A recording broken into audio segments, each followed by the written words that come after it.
creo que el tema de la franja y la ruta es un tema que es muy importante que los trabajadores conozcamos en qué consiste, digamos, la iniciativa, porque esta es una decisión que el gobierno anunció hace unos 7, 8 meses, si no recuerdo, en el mes de noviembre del año pasado, se empezó a hablar del tema y empezó en un proceso, digamos, de negociaciones con China, que culminó con la visita reciente del presidente Petro a la República Popular China, donde se hizo la firma del memorando de entendimiento.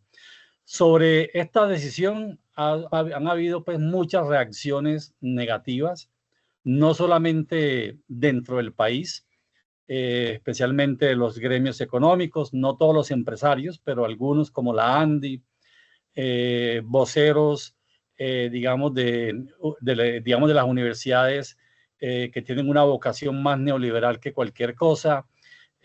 También se ha dado visiones encontradas desde algunos políticos, digamos, de la oposición. Entonces creo que ha habido muchos comentarios que desinforman mucho lo que es la propuesta, digamos, a la que Colombia se acaba de adherir. Pero también hubo amenazas de Estados Unidos. Estados Unidos, por ejemplo, amenazó, vamos a mirarlo ahora, de que iba a ponerse en riesgo las exportaciones de café, de flores, que no iban a financiar el metro de Bogotá y cosas de ese tipo. Entonces ha habido realmente muchas amenazas, muchas desinformaciones, y creo que es importante que los trabajadores nos apropiemos de lo que significa, digamos, esta iniciativa. Entonces yo tengo aquí una presentación porque la idea es que trabajemos una horita para que nos sirva, digamos, de referente y no pasarnos en el tiempo. Entonces voy a buscar aquí, compartir, ventana. Entonces les pregunto si ahí están viendo la presentación. ¿Sí la están viendo? Sí, señor, sí la estamos viendo. Bueno, entonces miren una cosa. Lo primero que quiero mencionarles, ahí pasó, ¿cierto? Ahí pasó la diapositiva. Lo primero que quiero decirles, relaciones China-Colombia. Sí, es que Colombia no inició relaciones con China este año. Las relaciones con China se remontan a el año 1980, cuando era presidente Julio César Turbay Ayala. Un presidente pues que hoy, por desgracia de la vida, pues está hoy en el retorno, en la discusión de la vida política nacional, por lo que le ha ocurrido a quien fue su esposa por algún tiempo, Diana Turbay, que murió esta semana, pero también por lo que le pasó a su sobrino, el señor Miguel Uribe, que fue víctima de un atentado que está hoy en investigación para ver qué es lo que hay en el fondo de este intento de asesinato. Pero señalar que desde 1980 Colombia digamos, estableció relaciones diplomáticas con la República Popular China, y eso significó dos cosas. Una, romper relaciones diplomáticas con Taiwán, que era, digamos, con quien teníamos inicialmente reconocimiento diplomático, y en segundo lugar, acatar, digamos, o aceptar el principio de dos sistemas y una sola China, que es un concepto que hace referencia a que China es una sola, que es la China continental, más Taiwán, que es la China insular, en donde hay dos sistemas, un sistema socialista y un sistema capitalista, pero que esos dos sistemas hacen parte de un solo país y de un solo territorio. Entonces, esa decisión la tomó el gobierno, digamos, de Julio César Turbay Ayala, que era un presidente liberal, pues no era comunista, no era, digamos, de mucho enfoque social, pero fue una decisión que tomó el país y creo que fue una decisión acertada, porque a este gobierno se le pueden achacar muchas cosas, digamos, como el estatuto de seguridad, la persecución a líderes sociales, sindicales, la violencia, pues muchas cosas, pero dentro de lo positivo que hubo en este gobierno, podríamos decir que fue esta decisión de establecer relaciones diplomáticas con China. En el año 1985, durante el gobierno, digamos, de Belisario Betancourt, tuvimos la visita del primer ministro de China del momento, Zhao Ziyang. En el año 96, el presidente Samper visitó, el primer presidente que hace visita oficial a China. Y miren ustedes lo que ha ocurrido en este tiempo, desde el 80 a hoy, que lo resumo aquí. Entonces, en el año 85 recibimos la visita del primer ministro de China en su momento, y en el 2009 nos visita Xi Jinping, que en su momento era el vicepresidente de China, hoy es el presidente de China. Pero miren las visitas que hemos tenido durante ese tiempo. En el 96, Samper visitó China. En el año 99, Pastrana visitó China. En el año 2005, Álvaro Uribe visitó China como presidente de la República de Colombia. En el año 2006, Francisco Santos, que era vicepresidente, visitó China. En el año 2012, Juan Manuel Santos visitó China. En el año 2019, Iván Duque. Y en el año 2025, en el año 2023 y 2025, Petro visitó China. En el año 2025, pues se hizo la firma del memorando de entendimiento para ser parte de la franja y la ruta. Entonces, con esto lo que quiero señalar es que las relaciones de China con Colombia no fueron de este gobierno, sino que fue la continuidad de una política de acercamiento y de aproximación al mundo asiático y de manera particular al Pacífico, a la economía del Pacífico y desde luego a la República Popular China, que es la economía de mayor poder, digamos, en este momento en la región pacífica. Ahora, miren todo lo que ha firmado Colombia con China desde el año 81. Acuerdos comerciales, acuerdos de cooperación científica y técnica, plan de prevención en materia de incendios, lucha contra las drogas psicotrópicas, acuerdos para asistencia judicial en materia penal. En el 2007 un acuerdo de cooperación económica y técnica. Es decir, hemos tenido muchos acuerdos bilaterales. No es el primero el que hace Petro, sino que hemos tenido. Entonces, sobre esto también ha habido mucha desinformación de que supuestamente este gobierno, que es comunista, se acercó a un gobierno comunista, cuando realmente desde 1980 hemos tenido relaciones diplomáticas, intercambios comerciales, acuerdos bilaterales, y lo que ha hecho Petro es darle continuidad a una decisión que se tomó en el gobierno de Turbay, y es de irnos acercando progresivamente al mundo, digamos, asiático, a toda la cuenca del Pacífico, como un sector, digamos, de la economía global que iba tomando fuerza y que hoy podríamos decir que es el corazón, es el eje de la política y de la economía global en este momento. Bueno, aquí están un poco las relaciones comerciales. Voy a mostrarles aquí de pronto extra. Miren, aquí están las relaciones comerciales con Estados Unidos y con China. Las relaciones comerciales con de Colombia con Estados Unidos y con China tienen dos diferencias. Una, que con Estados Unidos el monto es mayor, por razones obvias. Son relaciones comerciales de más vieja data.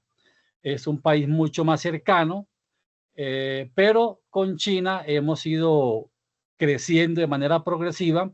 En ese sentido, podríamos decir que la diferencia está en la cantidad, digamos, en la cantidad, pero desde el punto de vista estructural, digamos, de la calidad de lo que se exporta, tanto a Estados Unidos como a China, podríamos decir que el 80%, de pronto se ve mejor acá, digamos aquí el 80%, podríamos decir que a ver, aquí el 20%, mire, en materia de manufacturas, lo que exporta Colombia a China en materia de manufacturas es el 22%, y lo que exporta a Estados Unidos es más o menos el 20%. Quiere decir que lo que exporta Colombia a Estados Unidos y a China es más o menos el 80% son bienes primarios, bienes sin elaboración de ningún tipo, y que obviamente eso lo que muestra es que el problema no es de China ni de Estados Unidos, sino de Colombia, porque tenemos una estructura productiva muy débil, muy poco diversificada, donde las manufacturas son muy marginales en la economía colombiana y no tenemos mucho que exportarle, digamos, ni a Estados Unidos y a China, más que petróleo, carbón, minerales primarios y cosas de ese tipo, frutas, banano, aguacate, maracuyá, pitaya, digamos, y mangos, cosas de ese tipo. Entonces no es muy elaborado lo que exportamos y desde luego eso implica que lo que exporta Colombia no es algo que tenga mucho valor monetario, porque lo que vale en economía es la agregación de valor. Entonces miremos lo otro, que China apenas llegó a Colombia. Miren lo que está haciendo China en Colombia. China hace rato, mucho antes de que Petro llegara al gobierno, ya teníamos mucha inversión china en Colombia. Por ejemplo, ¿quién está haciendo la primera línea del metro de Bogotá? Lo está haciendo China. ¿Sí? ¿Quién está haciendo, digamos, el tren de cercanías? El Regiotram de Occidente, que es la conexión Bogotá con Dinamarca, lo está haciendo también un consorcio, una empresa china. En Antioquia, el puerto de Urabá, en Turbo, también lo está haciendo una empresa china.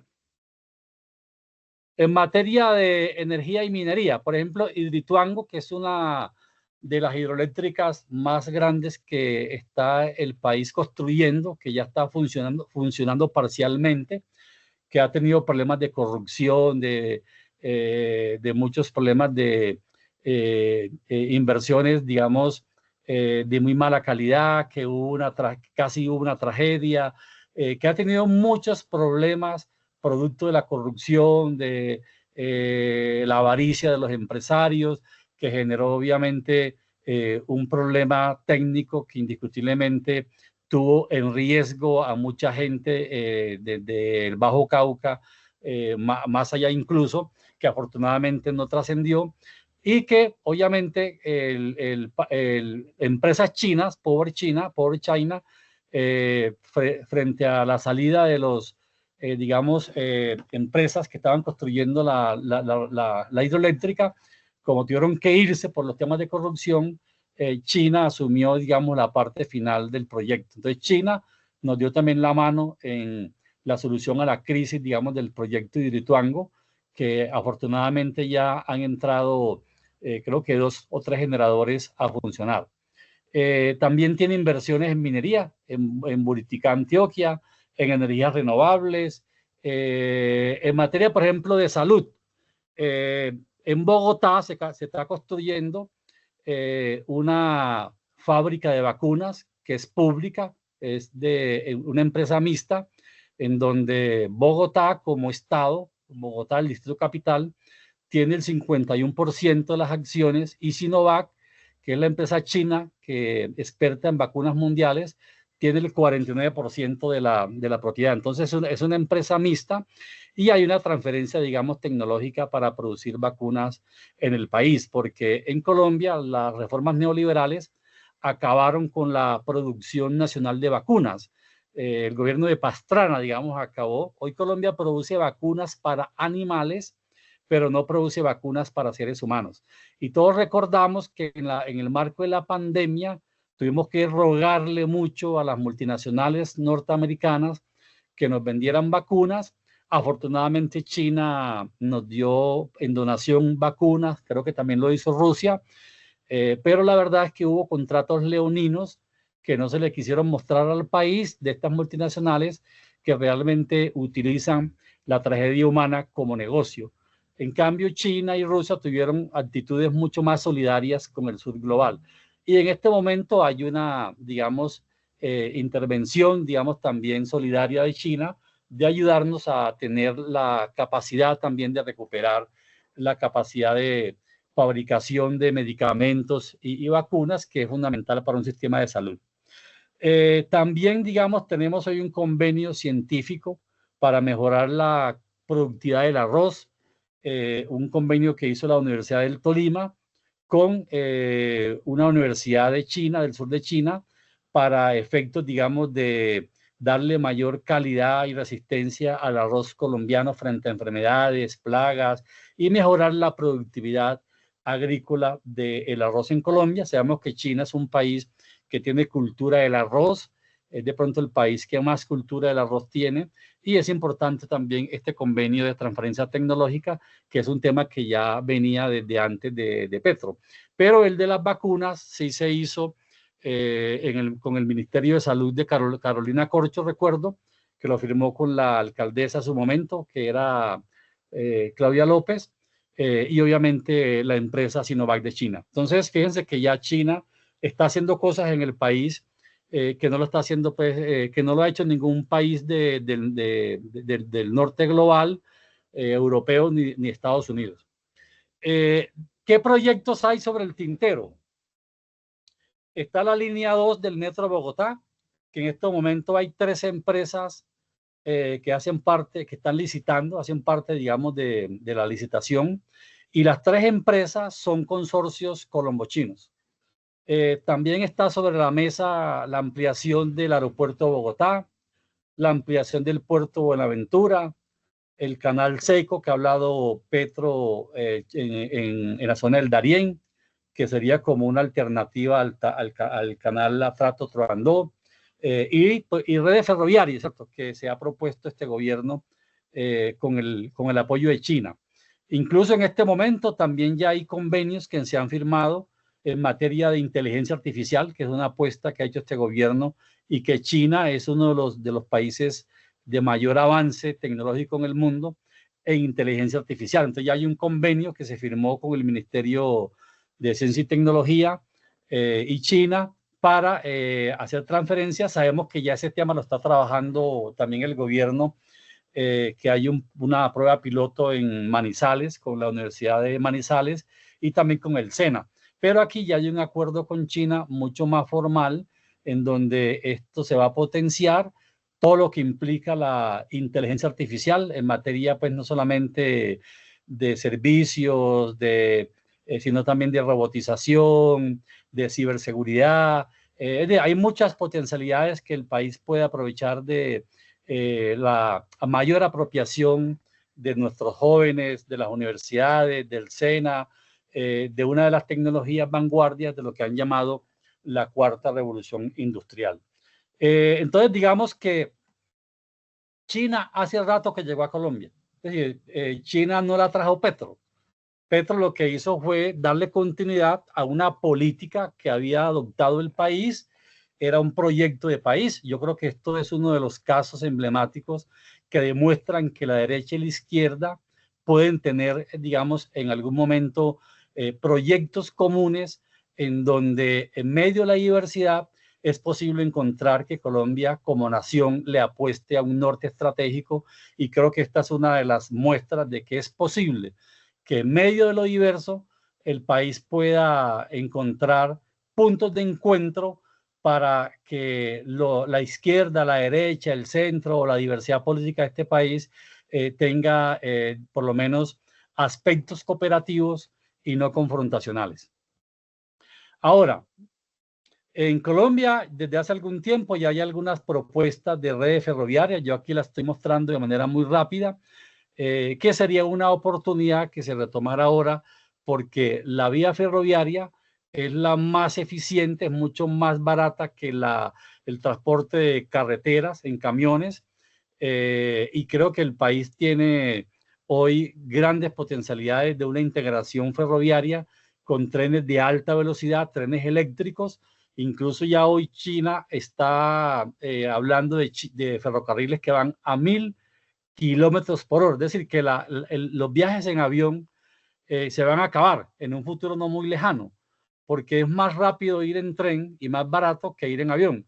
Entonces creo que el tema de las redes ferroviarias, que es una apuesta que ha hecho este gobierno y que esperemos que deje muchos proyectos ya, digamos, en proceso, digamos, de construcción, para que el gobierno que venga pues, le dé continuidad, y creo que estos son los temas que pueden unificar al país. Yo creo que construir ferrocarriles es un tema que todo el mundo está de acuerdo, la derecha, la izquierda, el centro, los empresarios, los trabajadores, todos estaríamos de acuerdo. Entonces la idea es que busquemos cosas en las cuales nos podemos estar de acuerdo para demostrar que es posible que tengamos una visión de país, un sueño de país en donde todos estemos apuntando para el mismo lado. Ahora, ¿pero qué es la franja y la ruta? La franja y la ruta es una reedición. Recordemos que hace unos 2000 años ya China había, digamos, construido, había diseñado e implementado una ruta comercial con Europa y con países del África, del norte de África, que se conoció como la Ruta de la Seda. El nombre lo tomó porque la seda, que es un producto chino muy emblemático, era uno de los productos que se conoció en Europa, incluso un país que era, digamos, muy clave en esa ruta era precisamente Teherán, que es la capital de Irán, que hoy está en medio de un conflicto geopolítico en Oriente Medio, y que, como sabemos, hace un mes acaba de llegar un ferrocarril desde la ciudad de Xi'an, en China, a Teherán. Un ferrocarril que pasa por Uzbekistán y otros países que eran de la antigua Unión Soviética, y que ya conecta a China con Irán. Y en este momento la posibilidad, digamos, de incrementar el comercio, digamos, entre Irán y obviamente los países asiáticos a través de los 6 proyectos que les voy a mostrar ahora más adelante, pero señalarles que la Ruta de la Seda inicial fue un proyecto comercial que integró a China, Rusia en su época, los países del Medio Oriente, Europa, norte de África, y que generó mucho dinamismo, mucho crecimiento económico, muchos cambios culturales. Esto fue un tema que fue muy importante por unos 500 años, perdió, digamos, su dinámica, pero hoy China, desde hace unos 12 años, en el año 2013, volvió a poner sobre el tapete una nueva ruta de la seda que la denominó la Iniciativa de la Franja y la Ruta. Ahora, ¿qué es la Iniciativa de la Franja y la Ruta? Tiene dos conceptos. Uno es la franja y otro es el concepto de la ruta, y que hacen referencia a una conectividad física global del planeta. Cuando se habla de la franja, se hace referencia a la conectividad terrestre, digamos ferrocarriles, túneles, carreteras, canales, energía, y todo lo que tiene que ver con los temas logísticos, de reparación de vehículos, talleres, es decir, parques industriales. Entonces, es una integración, digamos, de la parte terrestre, digamos, del planeta, porque hoy la Ruta de la Seda es integrar al planeta, pues no integrar a China con Europa, a el Medio Oriente o el sudeste de Asia, sino integrarlo con el mundo. Y cuando se habla de la ruta, se hace referencia a la conectividad marítima de puertos, navieras, pero ahora vamos a ver que la Ruta de la Seda, además de lo terrestre y lo marítimo, también hoy ha hecho avances hacia la parte aérea, y hay una Ruta de la Seda aérea, y también China ha planteado una Ruta de la Seda espacial, digamos, de conquistar el espacio a través de la cooperación. Y esto de la cooperación del espacio, de conquista al espacio, se está haciendo en el marco de los BRICS, que lo vamos a ver la próxima semana. Entonces, miren ustedes, en el tema de la ruta marítima, existen 117 puertos articulados en 43 países. Participan más de 300 empresas navieras. Hay centros de investigación que están cooperando, Se ha agregado, digamos, la ruta aérea, que hay 104 países con 37 rutas de vuelo. Y en el mundo, Naciones Unidas tiene creo que 194 países. De esos 194 países, 154 ya hacen parte de la franja y la ruta, 37 de Asia, 22 de América Latina, 27 de Europa, 52 de África. En África solamente hay 2 países que no están en la franja y la ruta. Y en América Latina, realmente los países que no están es México y Colombia. Y curiosamente, pues ahora cuando se articuló Colombia, la franja y la ruta, dijeron que el país se iba a aislar. Yo creo que es al contrario.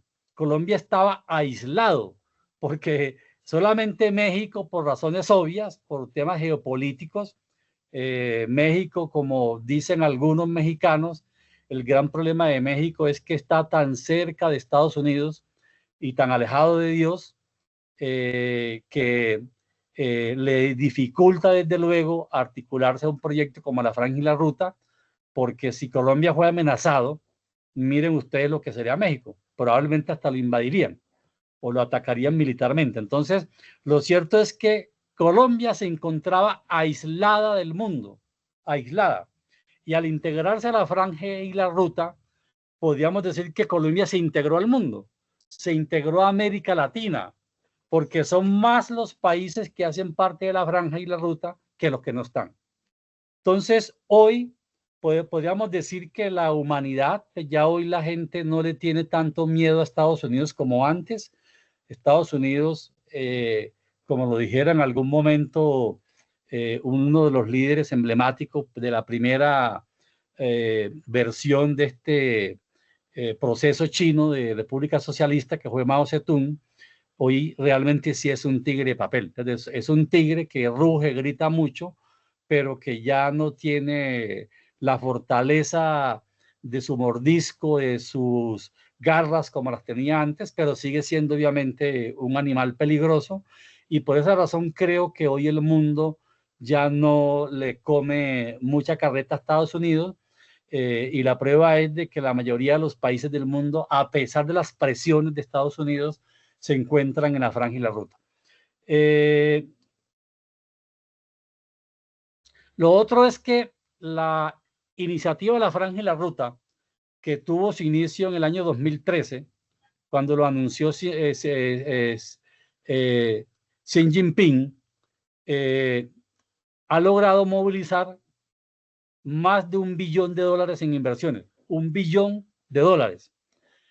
Ha ejecutado más de 3.000 proyectos. Estamos hablando de ferrocarriles, puertos, aeropuertos, túneles, carreteras, centros logísticos, talleres de reparación, pues muchas cosas.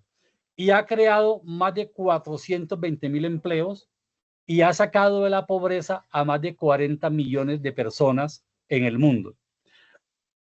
Frente a esta diapositiva, retomo otro dato que es importante que ustedes conozcan.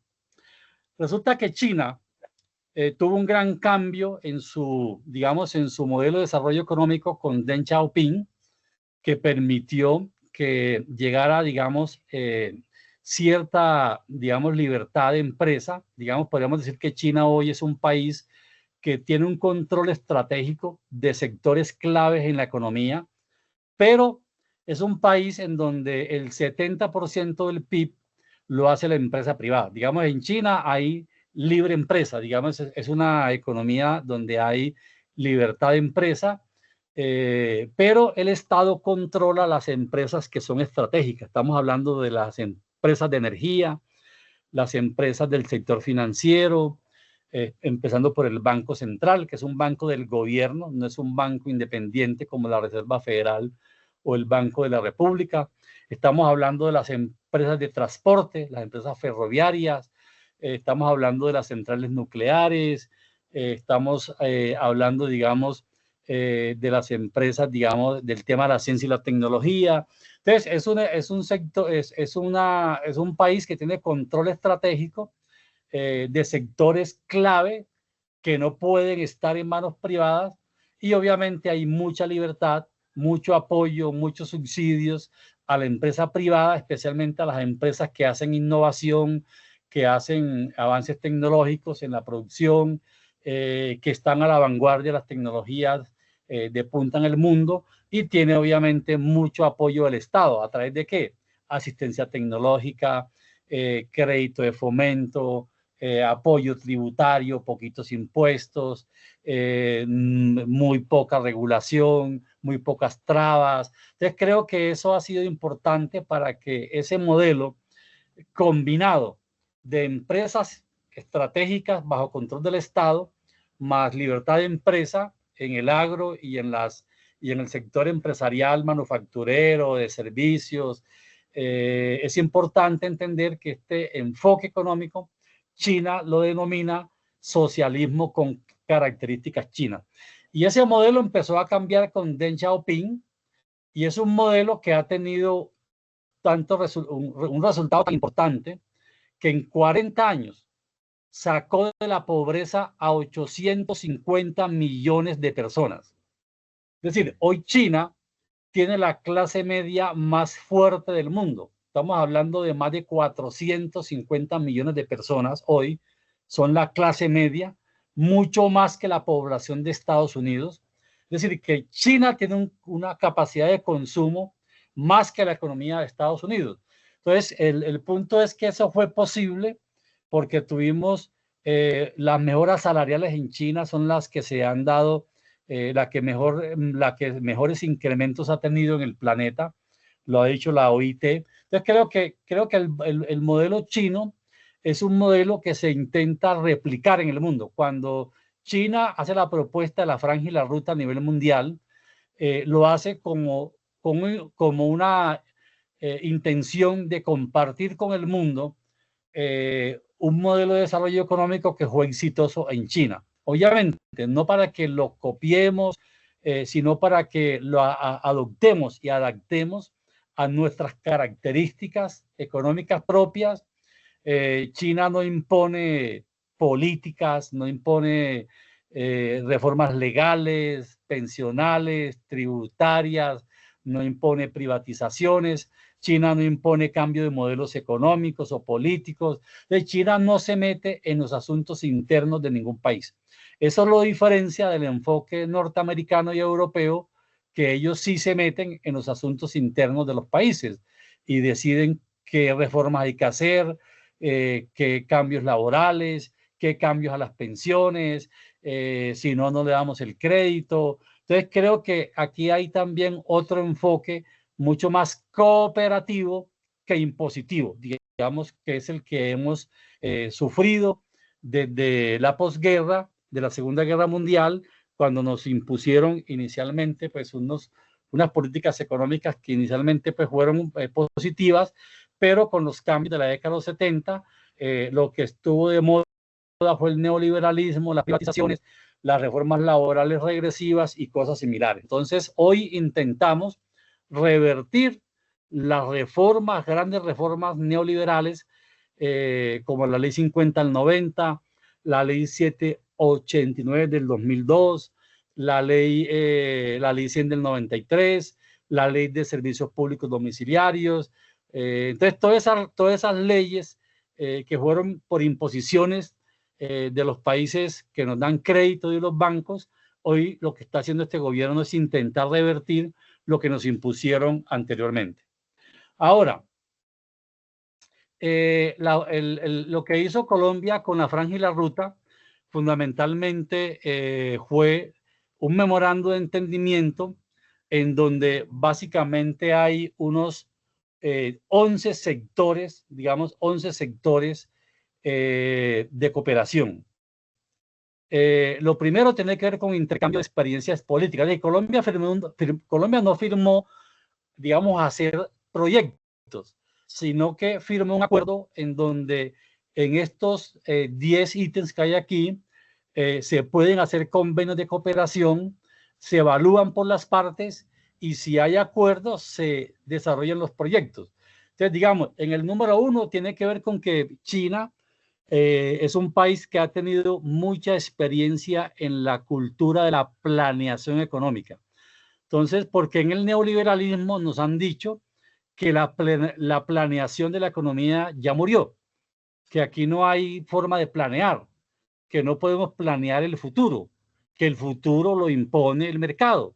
Entonces, China demuestra que con economía de mercado, como la tienen ellos, es posible planear un futuro, pero desde luego eso es posible si tenemos también cierto control de sectores estratégicos en la economía.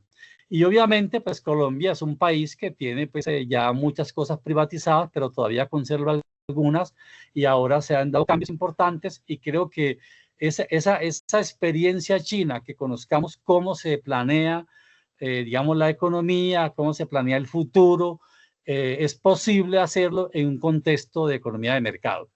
Lo otro tiene que ver con la conectividad. Y aquí estamos hablando de la conectividad física, carreteras, ferrocarriles, puertos, aeropuertos, canales, túneles, pero también la fibra óptica, que es algo que ha planteado mucho Petro, para las tecnologías también de la cuarta revolución industrial, como la inteligencia artificial, por ejemplo. Entonces, digamos que el tema de la conectividad, ahí hay proyectos. De hecho, pues acaba de anunciarse también que el tren de cercanías en Bogotá ya está reconfirmado con una empresa china y hace parte de uno de los proyectos de cooperación en el marco de la Franja y la Ruta. En materia de comercio e inversiones, va a haber comercio, hoy lo tenemos, pues el comercio no nace con este memorando no es comercial, pero sí quiere darle un perfil diferente al comercio, promoviendo inversiones que nos permita agregar valor a la producción nacional y tener un mejor perfil exportador. También va a haber un apoyo a la reindustrialización. De hecho, Colombia ha planteado la industria farmacéutica, es decir, en el sector de la salud, pero también lo ha planteado en las energías limpias, también lo ha planteado en el sector naviero, y desde luego, pues todo lo que tiene que ver con el tema de la movilidad, de los ferrocarriles, porque hay que fabricar también cosas. El país también podría tener industrias que provean, digamos, equipos, herramientas para, digamos, los repuestos de los ferrocarriles. La idea es que Colombia a largo plazo pues tenga la capacidad de suministrar el mantenimiento de la red ferroviaria. El tema de la conectividad financiera es importante porque sabemos que China también ha promovido innovaciones financieras para desprenderse del dólar a través de las monedas digitales de los bancos centrales, el yuan digital. Colombia estaba por ahí promoviendo una ley para el peso digital, no creo que eso lo pararon, pero creo que también hay mucha posibilidad de llegar a mecanismos financieros alternativos diferentes a la banca occidental, que normalmente ya no presta para obras de infraestructura. Lo otro, con el tema de contacto persona a persona, tiene que ver con el tema de becas, de que los jóvenes colombianos vayan a estudiar a universidades chinas, el tema del turismo, también tiene que ver con el tema de la cooperación en salud, con el tema por ejemplo, China tiene un modelo de salud parecido al que quiere implementar Colombia en la reforma de la salud, que es el enfoque de la medicina preventiva, digamos, de prevenir y no la curativa. China en eso nos puede ayudar mucho a contribuir al nuevo modelo que de hecho ya se está haciendo, ¿cierto?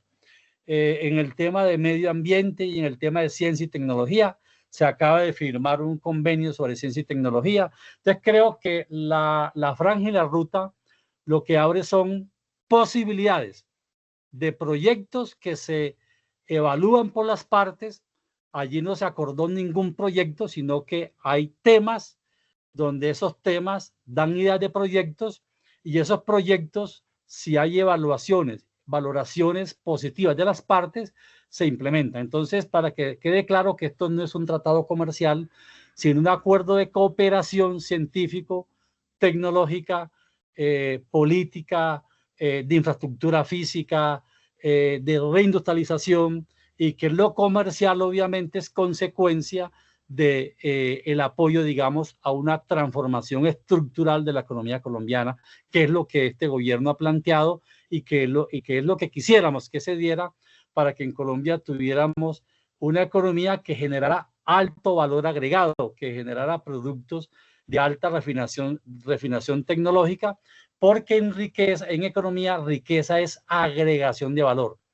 Les doy este dato. Cuando yo era líder sindical que estaba en el SENA, en alguna época aquí en Antioquia, vino un colombiano que vivía en Italia. Y en ese momento él nos dio este dato. Cuando Colombia exporta 1 kilo de oro a Italia, por ejemplo, ese kilo de oro en su momento valía 80 millones de pesos, hace 20 años, no sé, algo más. Pero ese kilo de oro en Italia lo transformaban en joyas. Y esas joyas se las vendían a Colombia y valían 2.000 millones de pesos. Entonces, eso es un ejemplo muy sencillo de agregación de valor. Les doy otro dato, que eso lo escuché al ministro de Relaciones Exteriores de Bolivia, ahora en el foro China CELAC, que hubo hace como un mes cuando Petro estuvo en China.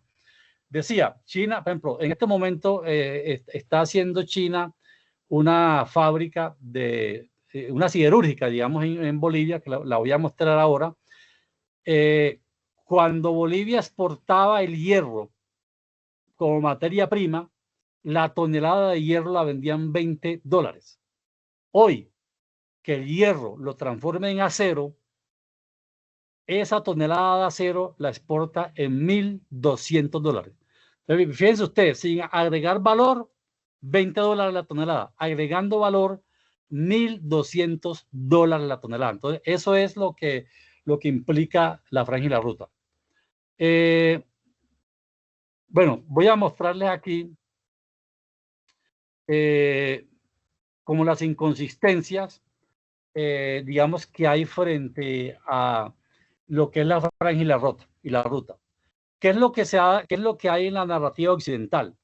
En la narrativa occidental lo que hay es que la franja y la ruta es un problema de seguridad nacional para Estados Unidos, así lo ha dado a entender el Departamento de Estado y los diferentes, digamos, líneas militares de los Estados Unidos, pero realmente la franja y la ruta no es una alianza militar, no es una cooperación de orden militar, es una cooperación de orden civil, digamos, comercial. No tiene nada que ver con lo militar. De pronto sí es una amenaza para la hegemonía comercial y económica de Estados Unidos, pero no tiene ningún riesgo de seguridad, porque aquí no se van a fabricar armas, no se va a hacer apoyo a los ejércitos, no va a haber fabricación de bombas nucleares. Es decir, esto es un tema exclusivamente civil y económico. Es decir, entonces por esa razón decir que esto es un problema de seguridad nacional es totalmente una calumnia, una mentira que no resiste un análisis técnico. Lo otro, es decir, que es un tratado comercial. Tampoco es un tratado comercial. Allí no se habla de aranceles. Colombia exportaba e importaba antes del acuerdo. Y eso va a seguir más o menos así por algún tiempo, mientras se va transformando la economía. Pero un tema que es clave que se conozca es que se dice que China es un país de mano de obra barata y nos va a inundar de productos. Eso no es cierto. Ya hoy China lo fue. China tuvo en su cambio económico, tuvo inicialmente una época donde la mano de obra barata era el atractivo, pero ya hoy no es. La OIT, en los informes que hace la OIT sobre salarios en el mundo, lo que dice es que el país de mayor crecimiento salarial en el mundo es China, ¿sí? Y los inversionistas norteamericanos han dicho que ellos no buscan en China mano de obra barata, sino capacidad técnica, digamos, porque en China hay ingenieros, científicos, técnicos que no existen en Estados Unidos. De montar una empresa como Amazon en Estados Unidos o montar una empresa como, por decir, Huawei o Tesla, trasladarla a Estados Unidos es inviable. porque no se encuentra la calidad del trabajo, la ciencia, la tecnología. Entonces es un tema que Estados Unidos tiene que resolver primero, y que no va a haber industrias si no existe un ambiente que favorezca esa inversión. Lo otro es que dicen que es la trampa a la deuda. Eso es otra gran mentira. No es cierto que sea una trampa de la deuda.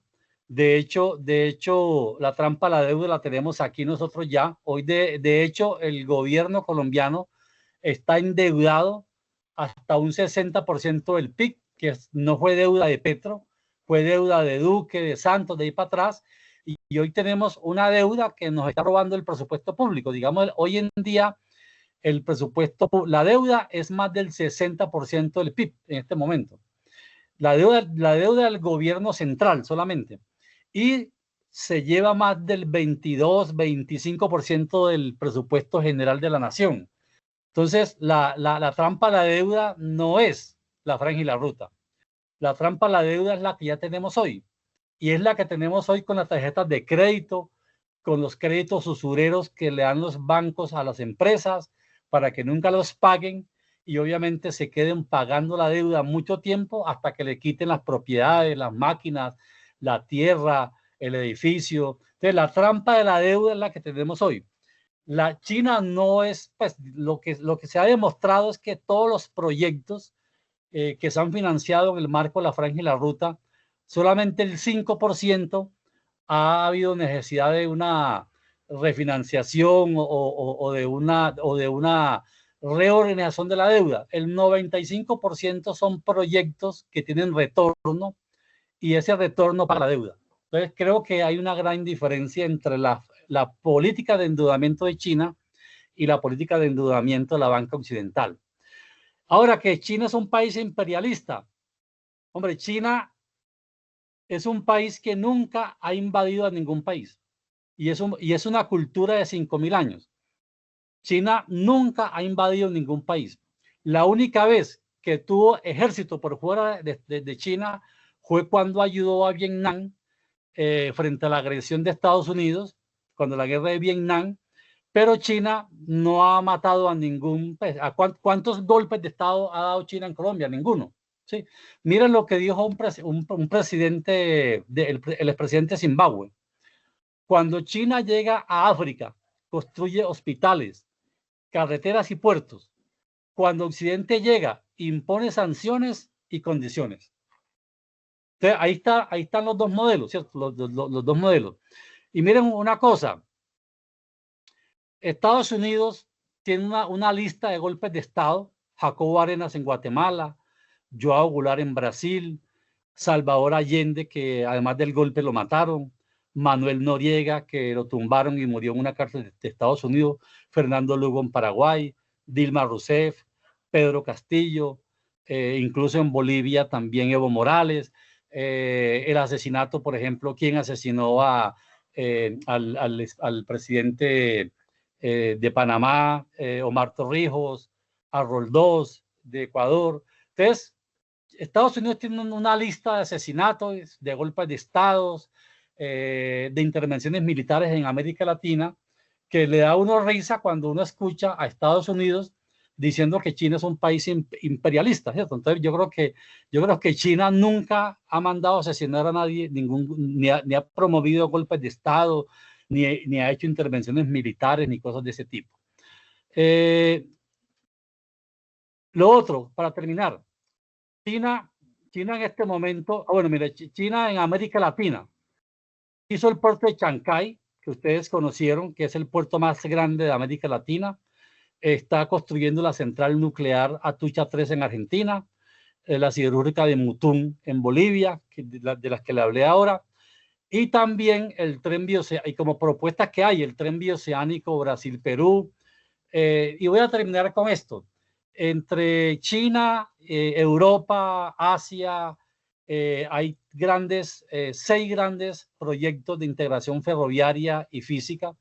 Estamos hablando de China-Pakistán, el nuevo puente terrestre de Eurasia, China-Mongolia-Rusia, China con la península de Indochina, Bangladesh, China, India, Myanmar, China, Asia Central, Asia Occidental. Entonces fíjense que son 6 corredores que aquí en la presentación los tengo más en detalle, pero no los voy a presentar. Aquí están como los 6, digamos, los grandes 6, digamos, rutas de la seda, de la franja y la ruta, que implica lo ferroviario, lo marítimo, lo logístico. Entonces creo que es una gran integración que hoy se viene adelantando y que recientemente, como lo mencionaba, curiosamente, antes de la agresión militar a Irán, acababa de llegar el ferrocarril que unía a China con Teherán.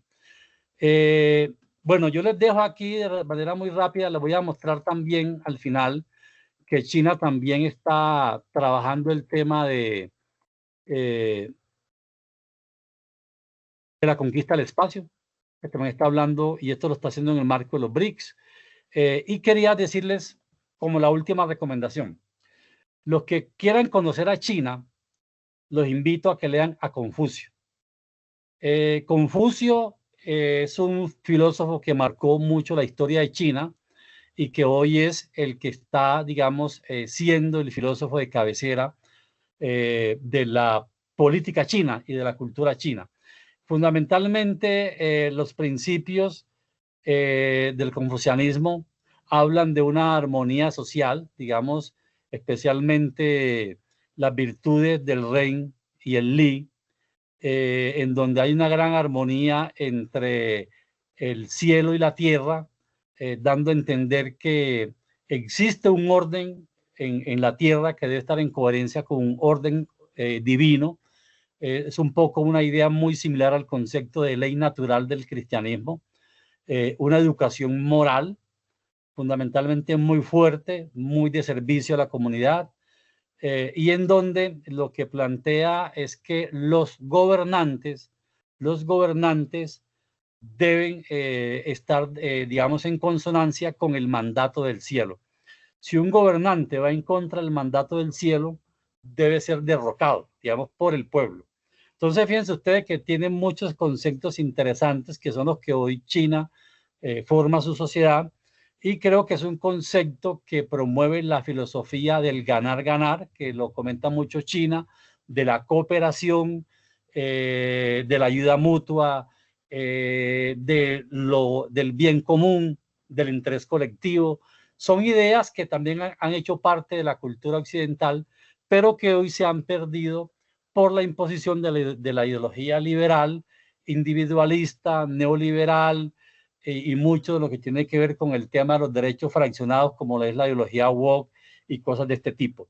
Entonces yo dejaría aquí para mirar si hay algún comentario en los 5 minutos que faltan, una pregunta frente a la presentación, y desde luego pues esperar que les haya llevado como alguna idea de lo que es la franja y la ruta, como un gran potencial, digamos, para el desarrollo económico y el trabajo decente en nuestro país. Compañeros, ¿tienen alguna pregunta o algo que agregar? De pronto del trabajo de cada uno, de pronto el tema da para opinar. Si quieren, tomen el micrófono.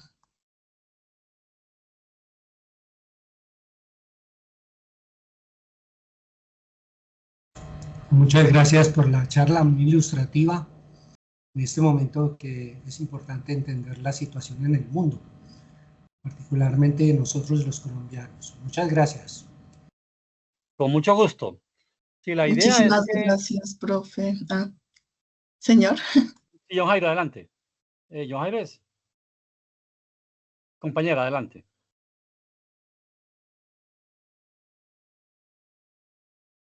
No, compañero, que muchísimas gracias, doctor Carlos, por su charla, por la actualización. Yo le envío la presentación a Tulio o ahí al WhatsApp A Fernando, de Utrayán, para que se lo distribuya a los compañeros, ¿listo?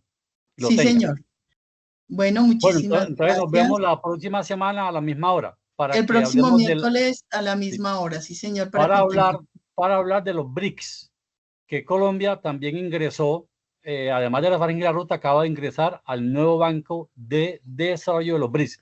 No hemos ingresado a los BRICS, pero sí hemos ingresado al nuevo Banco de Desarrollo. ¿Listo? Eso quiere decir que vamos en la vía de los BRICS. Y lo otro, que en este momento, el fin de semana, se va a realizar la 17ª cumbre de los BRICS en Brasil, bajo la presidencia de Brasil, y es bueno un poquito conocer qué pasó en la cumbre de los BRICS de Brasil, que va a ser este fin de semana.